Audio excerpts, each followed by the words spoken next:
Hello everyone, Charles Watts here, the Arsenal correspondent at Goal, joining you on Sunday. I hope you've all had a very, very good weekend, and I hope you all enjoyed the match last night. If you were either brave enough to stay up over here in the UK to watch it, or you were lucky enough to be over in the States and able to watch it live in what sounded like an incredible atmosphere, and a brilliant night for Arsenal. What a scoreline. I have to say, I can't stay up. It's too late for me, getting old.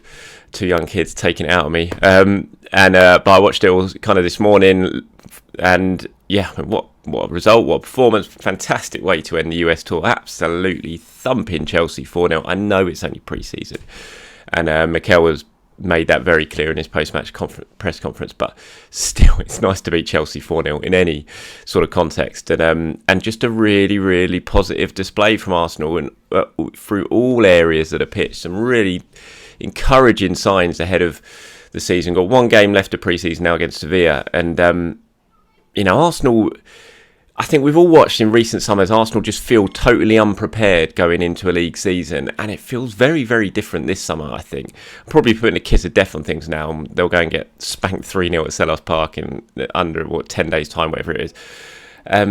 But they do just look and feel quite ready, even though they've got a few injuries at the moment. It's just, it feels very, very encouraging in terms of exactly where our Arsenal are in their preparations. You kind of compare them to Chelsea, who obviously the scoreline was big yesterday, but it just feels like they're nowhere near sort of settled yet going into the new season. But Arsenal do feel good that way, and that's really, really good. And there were so many positives, like I said.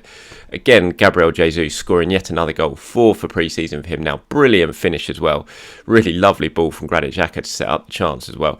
A brilliant finish from Gabriel Jesus. You can just tell he's flying with confidence at the moment. So that was a great goal. I loved Martin Odegaard's goal as well, and that's really important because Odegaard you want to be seeing Odegaard scoring 10, 12, 15 goals even next season. It was a really good finish, really good run, brilliant from Martinelli, who looked really lively in the game, I thought, yesterday to set up the goal. Third goal, obviously, Bukayo Saka, right place, right time, but it was a good bit of sort of attacking move before that led to it. A couple of shots, lovely again from Granit Xhaka for the volley that was saved by Mendy before Saka put it in. And then the fourth goal, another decent header from Sambi Lokonga, who's had a very good pre-season as well and playing in a slightly more advanced role. He's certainly put his hand up a little bit, I think, in this pre-season. He's been one of the winners so far, I think. And so just really encouraging signs at the back, very solid defence. Saliba, brilliant. Again, he was partnered with Gabriel. I thought the back four, the way it started, is probably the back four we're going to see against Palace, you would think, because Tomiyasu's, he's getting close to being fit. I'll talk about that a little bit later on. Tierney, we just don't know how long Tierney's going to be out for. So the back four that lined up yesterday with White at right back, Saliba and Gabriel as the centre backs, and then Zinchenko at left back, you kind of feel that's going to be the back four, barring any injuries, that starts at Crystal Palace. And Saliba was excellent again. He just has settled right in, which was really good, because it was one thing I wasn't concerned about him in terms of quality or anything like that, but just his mindset coming back, not being sure what his future may be held, and coming back to a club that's changed a lot since he'd last been there. A lot of the sort of French speakers had left. His big mates in Aubameyang and Lacazette weren't there. You're kind of worried. It's like, was he going to settle in? Was he going to feel at home? And he seems to have done. And just, you see the relationships on the pitch he's got, the way he's smiling afterwards with other players.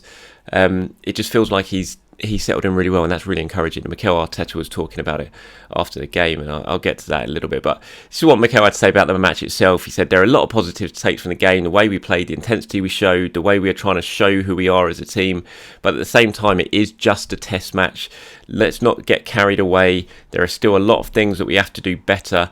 There are still a lot of things that we have to get better at and to do better. But I think it's good to get some momentum. And I think it is pre-season.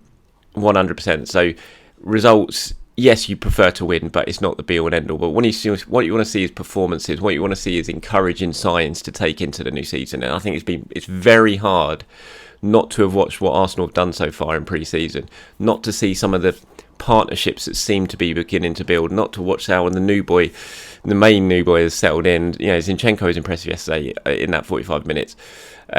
Showed a lot of quality. Gabriel Jesus has said his goal.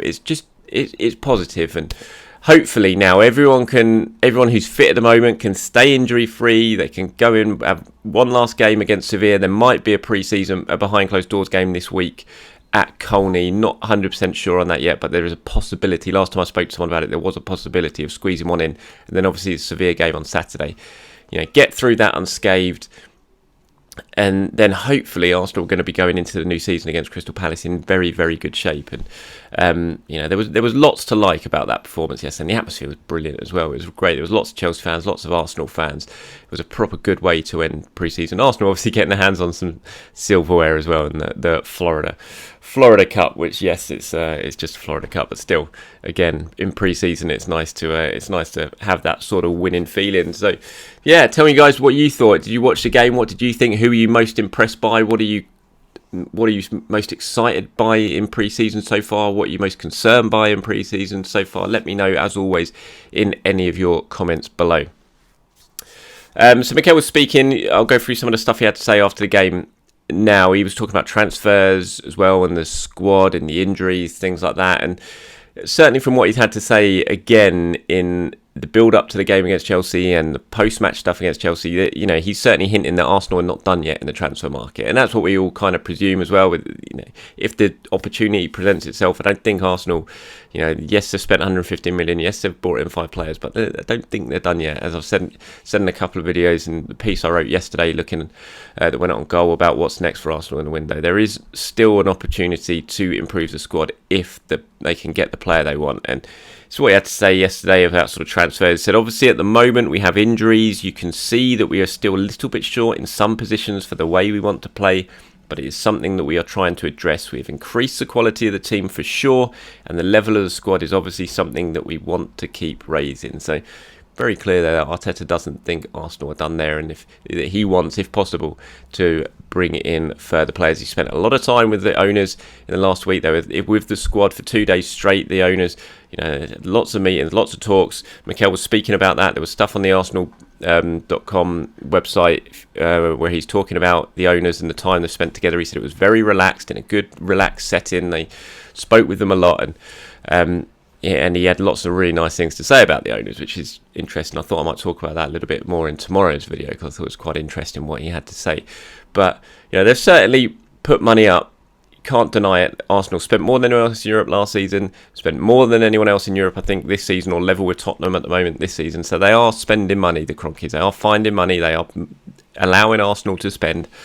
And I don't think they're done yet. So that there's definitely areas in the squad. We've talked about it. The right winger perhaps to come in, sort of compete and challenge with Bukayo Saka, potentially another midfielder. So we'll wait and see how that progresses. But certainly from what Mikel had to say after the game yesterday, it's pretty obvious that he doesn't think, or he hopes, that Arsenal are not quite done yet. I thought Zinchenko looked really, really impressive in the sort of bits that I saw of him yesterday. He only played 45 minutes. Mikel saying afterwards that he was desperate to play 45 minutes. And he just slotted in really, really well. Some of those crossfield passes, I'm sure you've probably seen them on social if you haven't actually been able to watch the game or the highlights yet. Lots of people have sort of clipped up Zinchenko and some of the bits he did. And just some brilliant crossfield passes. His ability, his technique, the way he strikes the ball, just really, really encouraging. I think he's going to be, as I've said many times, I think he's going to prove to be a wonderful addition. And that back four yesterday, I think if Tomiyasu isn't fit for Crystal Palace, which you just think even if he is fit at that stage, he's not going to be match fit because he's missed all the pre-season. So I can't imagine he's going to be in contention to start against Crystal Palace. You just feel that it is going to be, and it's the same with Kieran Tierney, it's going to be Tierney, Gabriel, Saliba and White. And it's what Mikel had to say about William Saliba and the way he's fitted in and the pre-season he's having so far. He said, I'm really pleased to see the way he is playing, the way he's adapted to the team, the maturity that he's shown as a 21-year-old. Want him to carry on doing it. We will keep developing him. He has huge potential. He is already a top player, and we have to make him even better. He was then asked, is he ready? Which I think is the big question, isn't it? When it comes to Arteta and Saliba, there's always been that case of Arteta hasn't quite felt that he's been ready before. That's why he's gone out on loan. That's why he wanted him to get more game time last season in the French league. But then he was asked today, is he ready? And he said, he looked ready to me. And I think that's absolutely undeniable when you look at the performances that Saliba has put in so far in pre-season. He's just slotted in. He's barely put a foot wrong. Looks absolutely monstrous out there on the pitch. Just a giant of a man. Strong, quick. His recovery pace is excellent. There was that one bit sort of early on yesterday in the first few minutes of the game when I think it was Werner got goal side. So it was about a yard head start, I think, and he was already on the edge of the 18-yard box. And Werner is quick over the first couple of yards. Yet Saliba got back, blocked the shot, and that's what he's about, and that's what he's going to bring to this team. And it's really, really encouraging. You kind of look at the potential partnerships there, either with Gabriel or White, and they just both look really, really solid. And the fact that White and Saliba can both play right back if needed as well, it just gives Arsenal a lot more options in that defensive third of the pitch. So really, really, encouraging from that. And I think Saliba, I was gonna do a piece on the kind of the winners and losers at some point from Arsenal's pre-season tour, and Saliba right up there when it comes to the winners, because he's just, if there was any question marks about him, I think, before pre-season, then those have pretty much been answered now. And yes, Premier League's going to be very, very different. He's not done that before. He's not played in the intensity of the Premier League before. So that's going to be something new. And that's something we're all going to have to watch to see how he adjusts to and how he performs. But from what we've seen so far, I just can't see he's going to have too many issues with it, because he just looks so tailor-made to the Premier League. So yeah, really encouraging on Saliba. Great to see him back. Great to see him playing so well, and looking forward to seeing him in the Premier League this coming season. Okay, so I think the big worry perhaps so far in pre-season is injuries, which wouldn't be Arsenal if we weren't worried about injuries. Obviously, we've seen no Kieran Tierney since the game in Germany. We've seen no Tomiyasu at all. Smith Rowe, Vieira. It's a little bit of a concern at this stage of the season. You want them fit. You want a full squad to be able to choose from. And Mikel was asked about it afterwards, and he said, this is what he had to say on Tomiyasu and Vieira. He said, Tommy is really close to start doing some training sessions, hopefully next week. So you mean, this coming week. Hopefully this coming week. And Fabio will probably be a little bit longer. I think he needs another week or so before he starts with the team. But he's been working hard, and he's been really unlucky to start his Arsenal career in this way. But again, he is fitting in well. So at least we know that Vieira is out on the pitch, and he's doing fitness work, and he's doing running and stuff like that. He's doing stuff with the ball. He's just not joined in full contact with the team yet. And it looks like he's going to have to go another week perhaps without doing that. And that's a bit of a shame, because in my mind I was kind of hoping maybe we might see him get a bit of a run out against Sevilla in the Emirates Cup next weekend, but that's looking unlikely. Looking at those comments there, what Mikel's had to say, hopefully Tomiyasu might be around. If he's joining in with the team this week, then hopefully Tomiyasu might be able to, I don't know, get 20 minutes perhaps against Sevilla. As I said earlier, I think I'd be stunned if they were even in consideration for the Crystal Palace game because of their lack of pre-season so far. But you want them back sooner rather than later. And it is a little bit of a concern. Tierney is definitely a concern now. We've not seen him in the summer. We've not seen him since the Germany game. There's not really been any updates in terms of exactly what's going on with Tierney. And whenever Tierney's injured, it's a worry, just because we know it's Kieran Tierney and he doesn't come back that quickly from them. So we'll wait and see. Gabriel Jesus took a knock yesterday, which obviously you don't want Gabriel Jesus picking up an injury before the start of the season. Mikel said he got a knock in the first half in his quad, I think, and it wasn't very comfortable continue, and obviously we didn't take any rest today. But look, Gabriel, he looked fine after the game. He was out in the celebrations afterwards. He's got his man and a match award that he was given. So I can't see this guy. It didn't look like there was anything to be too concerned about, which is absolutely vital, because you don't want Gabriel Jesus getting injured right about now. So hopefully he'll be fine this week. He'll be able to train. He'll be able to play against Sevilla in the Emirates Cup on Saturday, because everyone wants to see him make his debut at the Emirates. Unfortunately, I'm not going to be there, because that's the day I fly off on holiday for 2 weeks, which is a shame, because I'd really want to go to the Emirates Cup on Saturday, but that's Friday's my last day, so no Jesus for me until after I get back from holiday.